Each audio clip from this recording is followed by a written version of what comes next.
70,000 വർഷങ്ങൾക്ക് മുമ്പ് നമ്മുടെ സോളാർ സിസ്റ്റത്തെ തൊട്ടുകൊണ്ട് കടന്നുപോയ ഒരു നക്ഷത്രമുണ്ടായിരുന്നു. ഷോൾ സ്റ്റാർ എന്നാണ് ഇത് അറിയപ്പെടുന്നത്. ഈ നക്ഷത്രത്തെ പറ്റിയാണ് നമ്മളിന്ന് നോക്കാൻ പോകുന്നത്. 2013 ജ്യോതിശാസ്ത്രജ്ഞനായ റാഫൽ ഡീറ്റർ ഷോൾസ് ആണ് ഈ നക്ഷത്രത്തെ ആദ്യമായി കണ്ടെത്തിയത്. നക്ഷത്രമെന്ന് പറയുന്നതിനേക്കാൾ നക്ഷത്രങ്ങൾ എന്ന് പറയുന്നതാകും ശരി. കാരണം ഇതൊരു ബൈനറി സ്റ്റാർ സിസ്റ്റമാണ്. അതായത് 2 നക്ഷത്രങ്ങൾ ചേർന്ന ഒരു സിസ്റ്റമാണിതെന്നർത്ഥം. ഇതിൽ ഷോൾ സ്റ്റാർ എ എന്നറിയപ്പെടുന്ന ഒരു റെഡ് ഡാർഫും ഷോൾ സ്റ്റാർ ബി എന്നറിയപ്പെടുന്ന ഒരു ബ്രൗൺ ഡാർഫും ഉണ്ട്.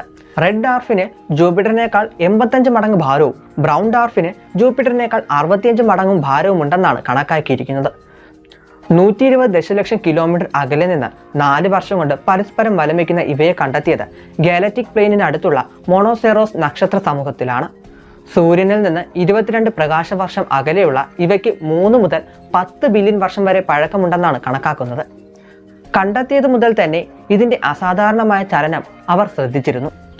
തുടർന്ന് 2015 എറിക് മമജേക്കിന്റെ സംഘം നടത്തിയ പഠനത്തിൽ ഈ നക്ഷത്രം 70,000 വർഷങ്ങൾക്ക് മുമ്പ് സോളാർ സിസ്റ്റത്തിന്റെ അതിർത്തി എന്ന് വിശേഷിപ്പിക്കുന്ന ഓറിറ്റ് ക്ലൗഡിലൂടെ കടന്നുപോയി എന്നാണ് കരുതപ്പെടുന്നത്. ഏകദേശം 0.8 പ്രകാശവർഷങ്ങൾ അല്ലെങ്കിൽ ഭൂമിയും സൂര്യനും തമ്മിലുള്ള അകലത്തിന്റെ 52,000 മടങ്ങ് അകലെ കൂടിയാണ് ഇവ കടന്നുപോയത്. നടന്ന പഠനങ്ങളും കമ്പ്യൂട്ടർ സിമുലേഷനുകളും എല്ലാം പറയുന്നത് ഈ നക്ഷത്രങ്ങൾ സൗരത്തിന്റെ അകത്തുകൂടെ കടന്നുപോയിരിക്കാൻ 98% സാധ്യതയുണ്ട് എന്നാണ്. നമ്മുടെ സൗരത്തോട് ഇത്രയും ചേർന്ന് സഞ്ചരിച്ച നക്ഷത്രം വേറെയില്ല എന്ന് തന്നെ പറയാം.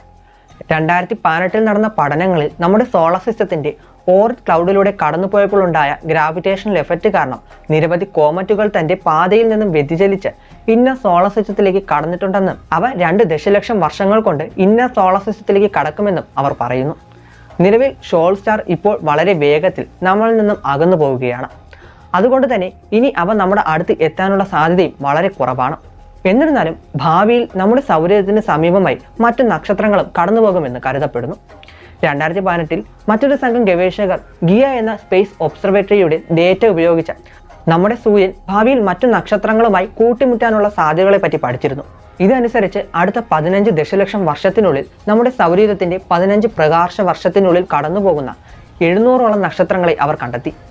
ഈ നക്ഷത്രങ്ങളിൽ ചിലത് ഷോൾസ് നക്ഷത്രത്തെക്കാൾ അടുത്ത് വന്നേക്കാമെന്നും ഓറിറ്റ് ക്ലൗഡിലും ഔട്ടർ പ്ലാനറ്റുകളിലും ശക്തമായ ഗ്രാവിറ്റേഷണൽ ഇൻഫ്ലുവൻസ് ചെലുത്താമെന്നും കരുതപ്പെടുന്നു. എന്നിരുന്നാലും ഈ നക്ഷത്രങ്ങൾ സൂര്യനെയോ മറ്റ് ഗ്രഹങ്ങളെയോ ഇടിക്കാനുള്ള സാധ്യത വളരെ കുറവാണ്. ഈ പഠനത്തിൽ നിന്നും ഏകദേശം 1.3 ദശലക്ഷം വർഷത്തിനുള്ളിൽ 0.1 പ്രകാശവർഷം അല്ലെങ്കിൽ സൂര്യന്റെ 9.5 ട്രില്യൺ കിലോമീറ്റർ അകലെ കൂടെ നിലവിൽ 62 ലൈറ്റ് ഇയേഴ്സ് അകലെയുള്ള ഗ്രീസ് 710 എന്ന ഒരു നക്ഷത്രം കടന്നു പോകുമെന്നാണ് പ്രവചിക്കുന്നത്. അങ്ങനെയാണെങ്കിൽ അതാകും സൂര്യന്റെ ഏറ്റവും അടുത്തുകൂടി ഫ്ലൈ ബൈ ചെയ്യുന്ന നക്ഷത്രമാകാൻ പോകുന്നത്. ഈ സമയം പ്രോക്സിമ സെന്റോറിയേക്കാൾ 25 ഇരട്ടി അടുത്താകും ഇതുണ്ടാവുക.